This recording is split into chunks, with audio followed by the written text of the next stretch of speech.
Hello दोस्तों, welcome back again. इस video में हम बात करेंगे इकोसिस्टम पारिस्थितिकी तंत्र के प्रकार को लेके। तो पारिस्थितिकी इकोसिस्टम आपके दो फैक्टर से मिलकर बने होते हैं। एक होते हैं जैविक कारक और एक होते हैं इसमें अजैविक कारक। दोनों कारकों से मिलकर आपके इकोसिस्टम का निर्माण होता है और ये दोनों ही कारक पोषण और ऊर्जा के लिए एक दूसरे पे डिपेंड होते हैं।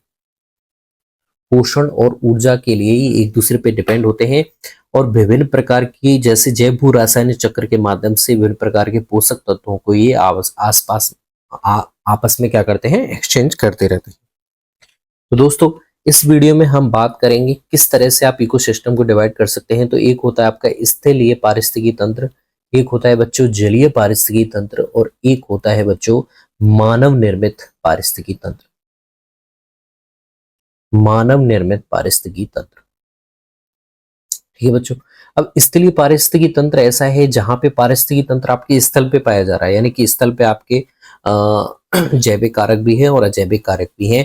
तो वहां पे दोनों का कंपोजिट फॉर्म मिलके एक स्थलीय पारिस्थितिकी तंत्र का निर्माण कर देता है।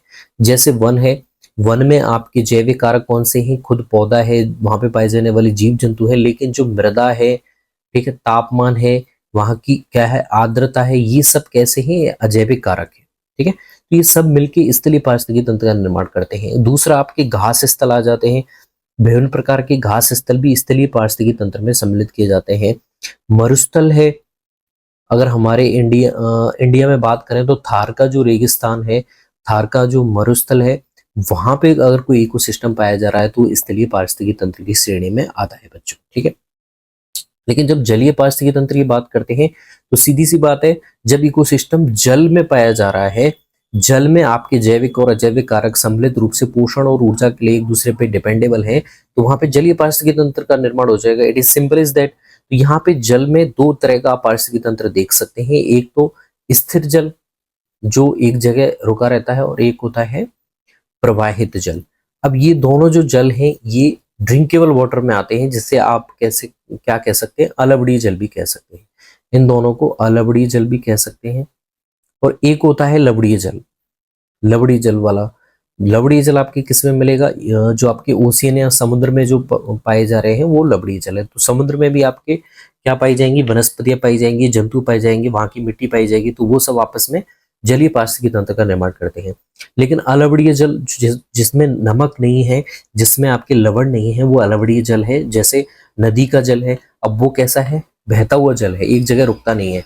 जबकि कुछ ऐसे तालाब पाए जाते हैं, जो जलाशय पाए जाते हैं, जिनका पानी एक जगह स्थिर रहता है, तो वहां पे भी आपकी इकोसिस्टम देखने को मिल जाएगा। उसे आप बोलते हैं जलीय पारिस्थितिकी तंत्र, ठीक है बच्चों। अब तीसरा है आपके मानव निर्मित पारिस्थितिकी तंत्र। तो कुछ ऐसे पारिस्थितिकी तंत्र होते हैं, ये दोनों कैसे हैं? ये दोनों आपके कृत्रिम नहीं है, ये प्राकृतिक है। ये भी प्राकृतिक है, ये भी प्रकृति में उपलब्ध है, ठीक है। लेकिन जो मानव निर्मित होता है उसे मनुष्य खुद बनाता है, प्रकृति में उपलब्ध विभिन्न प्रकार की चीजों का यूज करके, ठीक है। तो ये भी ऐसा नहीं कि सारी चीजें कैसा खुद ही बना देगा, लेकिन यूज किसका करेगा? वो प्रकृति में उपलब्ध सारे तत्वों का यूज करेगा।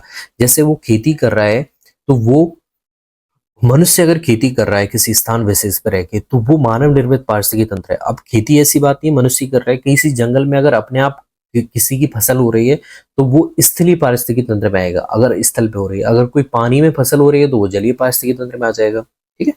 ह्यूमन के द्वारा एक्वेरियम, जलशाला जिसे बोलते हैं, जल जीवशाला जिसे कहते हैं, जहाँ पे विभिन्न प्रकार की मछलियों को, मिट्टी को एक स्थान पे रखकर संग्रहित किया जाता है, तो वो भी मानव निर्मित पारिस्थितिकी तंत्र में आता है बच्चों, ठीक है।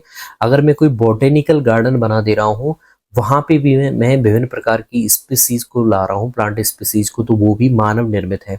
मैं कोई जूलॉजिकल गार्डन बना दे रहा हूँ बच्चों, तो वो भी आपके किस में आ जाता है बच्चों? मानव निर्मित पारिस्थितिकी तंत्र में आता है, क्योंकि मैं उसे खुद बना रहा हूं। तो चलिए मैं आपको अब जैविक और अजैविक कारक के बारे में डिस्कस कर लेता हूं। जैसे ये जैविक कारक हैं, साथ में ही अजैविक कारक हैं। अजैविक कारक ऐसे हैं जिनमें जान नहीं होती है, वो निर्जीव होते हैं। जैसे मृदा है, ठीक है, तापमान है, वर्षा है, ठीक है, सूर्य का तापमान है, आर्द्रता है, ये सब कैसे अजैविक कारक हैं। जैविक कारक में तो आपके सूक्ष्मजीव आ जाएंगे, जंतु आ जाएंगे, पादप आ जाएंगे। ये सब जैविक कारक है जिनमें जीव होती है, जिनमें चेतना होती है, जिनमें किसी विशिष्ट संवेद के प्रति अनुक्रिया पाई जाती है, वो जैविक होते हैं। दोनों का आपस में जुड़ना, और वो भी किसके लिए? ऊर्जा और पोषण के लिए। एक दूसरे पर निर्भरता उनकी जरूरी है। अब जितने ज्यादा इकोसिस्टम स्थायी होगा, उतना ही आपका क्या होगा, वहां पे हर रहने वाले जीव का स्थायित्व बढ़ेगा, उसकी जीवन आयु बढ़ेगी।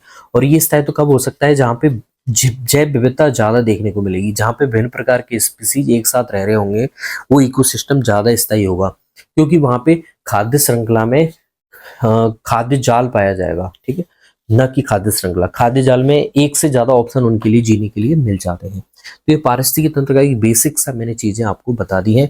आई होप आपको समझ में आई होंगी।